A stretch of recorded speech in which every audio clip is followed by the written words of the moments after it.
All right, welcome everybody to another episode of Sales Pipeline Radio. I'm your host, Matt Hines. Excited to have you all here with us on another Thursday. If you are listening, watching, subscribing, downloading, thank you so much for doing so. I think we're close to 300,000 downloads, Sal, of Sales Pipeline Radio. That's awesome. You can always get every episode, past, present, and future, Sales Pipeline Radio at salespipelineradio.com. Today, very special guest. Some of you may have seen this from LinkedIn yesterday, but I'm excited to have our new business development manager, Sal Losaro, join us on Sales Pipeline Radio. Sal, how's it going, man? It's doing great, man. So good to be here, Matt. I know this isn't really getting the band back together because we've never worked togetger directly. No. I mean, we've sponsored parts of sort of BWMX, and you and I have known each other for a very long time. But like as you saw in the post yesterday, life is short. You work with people you enjoy, and Yep. I know for a fact that like so many people in B2B would say that and have said that about you and just the relationship they have with you. And, we're all here to, make a buck and sort of, pay our rent and everything, but also just working with good people is important. And I thought about that when we were sort of on the hunt for a biz dev manager. And it's the first thing I thought about again when we sort of made it work. So I welcome, appreciate Sal. that. Glad to have you so here. much. And I agree wholeheartedly because it is. I mean, we talk about it all the time, right? We're not, we're not curing cancer, and we should, helping each other out, working together. And the people, especially the people you work with, right? We spend more time with one another than a lot of times we do with our own family. So Yeah. working with people that, are rubbing you the wrong way is not the way you want to be. Well, and it's it doesn't mean that things are necessarily going to be easy, right? Oh, no. But I think it's even more important to have people that are values fits, that that you're willing to sort of say, okay, this is hard, this is gnarly, but we're going to work on it together, and we're going to be good people together as we go through it. A friend of mine posted something. It was a few months ago, maybe almost a year ago. It was about 6 months ago. So it was the 20th anniversary of a startup we were at going public, and it was in the real estate space, and it was a lot of fun. And in the moment, it was hard. Like there was a lot of really hard stuff, and I was earlier in my career, and I wasn't really good at sort of like managing all that stuff. But the post was about the people and about sort of recognizing 20 years later how special that group of people was. And sometimes that works out, sometimes it doesn't. But I think having that, like you said, having a group of people that you enjoy working with, that you have a level of trust with to go forward and to figure out hard problems and to not always be right, but to make adjustments as you go, I think it's everything.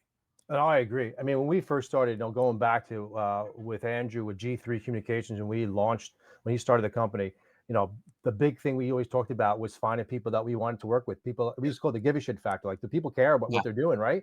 Because it's important. And it's not always going to be easy, but when someone, you have someone's back and they have yours, it makes a world of a difference. And it's also nice when you're done, like you get over that hump, that there's that obstacle in front of you, and then you work together as a team, you get through, you're like, oh, I mean, you come on the other side, you're a better person because of it, and you're a stronger team because of it. That's right. And again, there's a lot of that I think sometimes people don't, take the time to appreciate. I mean, there's still people. I was actually just talking to an old colleague of mine where, when you're just happy to see them succeed. Like that makes you feel good. Like, cause they're your family. Like, oh wow, you saw something, like you see on LinkedIn, like this person just within this new position. You're generally happy about it, right? Actually, I had gotten a call. Somebody, again, a friend of mine who's with us at G3 at the Management Report. She was looking to move on, and she said, "Can I be a reference?" I said, "Absolutely." The person called me. I said, "Congratulations, you just hit the employee lottery with this one," because she is fantastic. So it is good to see. So. Yeah. So speaking of, you talk about sort of demand gen report, people still use, I remember BWMX and content to conversion and the long history you guys had. For the people, I mean, a lot of people watching it, it's like, hey, Sal's back. This is awesome. But for those that don't know you, I mean, you've been in B2B for a very long time. Can you talk a little bit about your experience and background?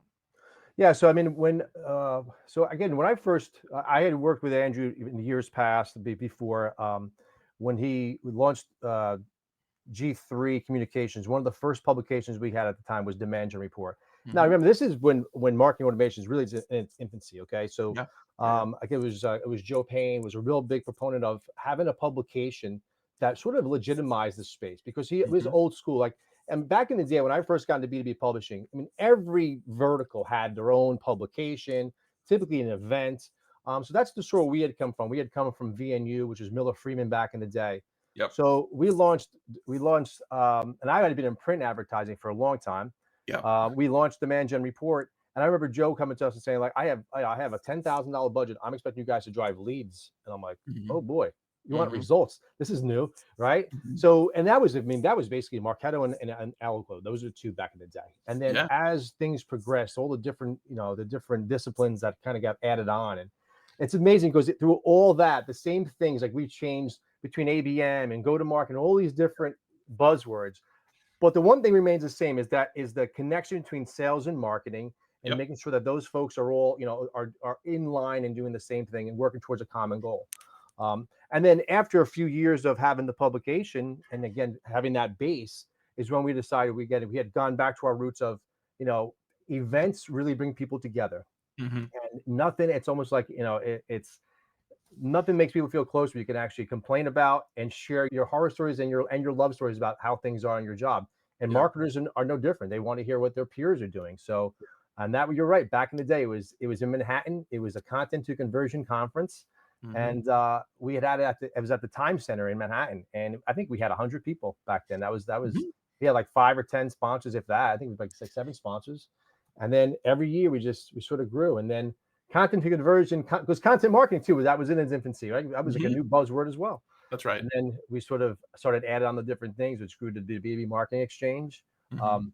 We had, I don't know if you probably remember that it was Sirius was always out in Scottsdale back in the day, Mhm. Mhm. and it was a great place to have the event because it was Mhm. like everybody in California was tired of having all the events out in San Francisco because they live there, and Yeah. people on the East Coast want to get out of the. I live in New York. I don't want to be here in February, Yeah. so Scottsdale was a perfect place for that. So that's how that was born. And again, I think it's funny when Emerald eventually acquired B2BMX, Demand Gen Report, G3 Communications, and they were closing out the office. And I asked if I could take one of the signs. It's a B2BMX. It's a picture from one of our last events when we were still G3. The space is something I've always, been fond of and sort of Yeah. grown up with. So it's great to be back. Well, it's amazing. You talk about sort of like when you guys got started and it was marketing automation. It was the beginning of like drip campaigns and having something beyond just batch and send. And you think about like I think about all the different content to conversion B2B MXs, all the different demand gen report themes you've had over the years. There's always been these blips of like I'm not going to call them fads, but just, I guess like Yep. innovations and leaps in how we do things, right? Like marketing automation was one, social selling became one, ABM became Yep. one. AI right now is, dominating conversations on everything from go to market systems to org design and everything else. But you mentioned a commonality that is still and will still go. And even as robots, to stellar robots, humans are at the center of these transactions, and Yep. to be able to have a direct relationship, a direct conversation, to be able to get to the heart of what people care about. One of the things always struck me with you is that we weren't having conversations about sponsorships, we weren't having conversations about buying something. It was about objectives, it was about emotions, it Yes. was about sort of the things that sort of just drive us, right? And it Right. made, you talk to 100 salespeople and 99 of them are going to talk about their products and services. You've always invested in the human element and the relationships. And I think that's crazy important. Yeah, and again, I always tell people my job is to make your professional life a little bit easier. I can't handle your personal life, but your professional life, at the end of the day, that's what I'm here to do. So the Yeah. idea is, what are you trying to accomplish? How can I best help that? Try to keep it on budget. So again, we know how tough that can be because budgets are near and dear to our hearts. How we can get the results you're looking for in budget, on time, and again, work together as a team. And again, at the end of the day, people like to work with people who they get along with, understand. Like, empathy I think is an important thing, which I think a lot of times we sort of people forget. Like everyone else has other things going on in their lives. Like how can we make the time we have together, useful and productive? And that's at the end of the day what we're trying to do, right? Well, let's double click on that. We've got today on Sales Platform Radio Sal Losaro. He is the business development manager for Heinz Marketing, and so doing a little Got a nice media ring to it. tour. LinkedIn yesterday, doing the pipeline today, being doing the podcast today.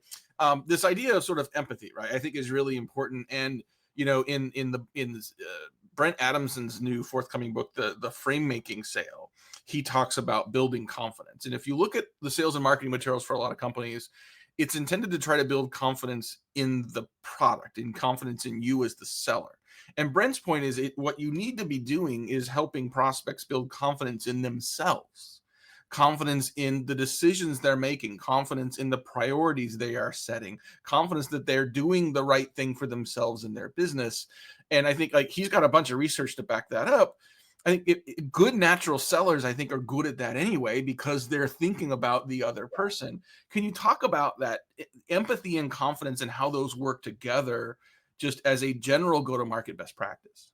Absolutely. I mean, again, as I mentioned, like knowing that the person you're working with understands that, again, not every day is going to be a great day. There's going to be some struggles, right? We talked about that when you work with your colleagues, but also with your clients. Yeah. How I can basically listen to what you're saying. We talk about that all the time. I tell my kids all the time, we got two ears and one mouth. We should listen more, right? Listen, Yeah. what's going on? How can I help you? And a lot of times it's, people don't necessarily know what they need, but they just know they need help. So I'm trying to listen for those, what that means, what you're looking Mhm. for. And sort of like, okay, keying off of that. Okay, here's what we're trying to accomplish. How can we make that happen? Um, and again, the confidence part of it, if you listen, I'm a big Yankee fan, and Mhm. known for his, his heroics in October.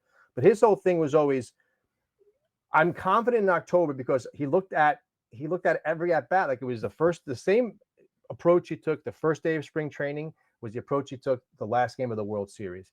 And he said he put the work in so he had the confidence. So again, you're working with people, you're empathizing, you're hearing them, you create this relationship, this trust with one another. That goes a long way when trying to accomplish goals. And that's at the end of the day, it's what we're trying to do, help folks to accomplish their goals. It is still very much a relationship business, and what I've learned in, 16, 17 years of selling, Heinz marketing consulting is that, especially when you're selling people, there's a lot of that confidence building goes on, the relationship building, the trust factor, the fact that, like, I trust who I'm talking to, I trust who they represent, I trust that what I'm getting from them is going to be consistent with what I've heard. It's not the bait and switch of, Yeah. oh, you talk to the leader and then you get the junior interns, but to No. have that trust and credibility by investing in the relationships, right? And Yep. sometimes it takes time to build those relationships. Some people you meet for the first time. I mean, what are some of your keys to really establishing the foundations of good relationships in B2B selling? Yeah. I mean, I always tell when I'm working with folks, it's always nice to have the one back to pat, the one ass to kick. I'm the guy. I don't shy away from it. I'm the one that, like, I'm here to help you out, and you're dealing with me. And at the end of the day, you know that I have your best interest at heart. So when there's an issue, which again, issues are going to arise, and I think knowing and understanding that it's not all going to be rainbows and unicorns. I tell my wife all the time, my kids, they got to understand sometimes there's going to be struggles, right? But we're going to get through it together. Mhm. um, I just think there's a genuine, again, a genuine. I tell people all the time, I can tell pretty much, I'm a straight shooter. What you get is what you see. Unfortunately, this is, sometimes this is it. I have a face for radio and a face for emails, but you deal with it. But at least you know what you're going to get with me all the time. And I think a lot of times, like you had said, it's not that bait and switch. You know that Sal comes to the table every time with a certain set of of skills, and I'm Mhm. going to listen to you. We're going to talk through things, and we're going to work through it together. A lot of times, I think where people get in trouble, where they over promise and under deliver. I think there has to be that baseline set, like, here's what we're going to do. And again, one of the things when joining the team, I like, on the site when we talk about the culture of Heinz, where, Mhm. again, this is our livelihood, it's not our life. And I, Yeah. I want to work hard while we're here to make sure everybody's happy. But that includes us as well, right? Yeah. We all want to be happy, and we all want to make sure we're doing good work. So there's a pride that goes as well. I'm the son of an immigrant. My father always taught me, when you work hard, there's a pride in it. There's like Mhm. building something.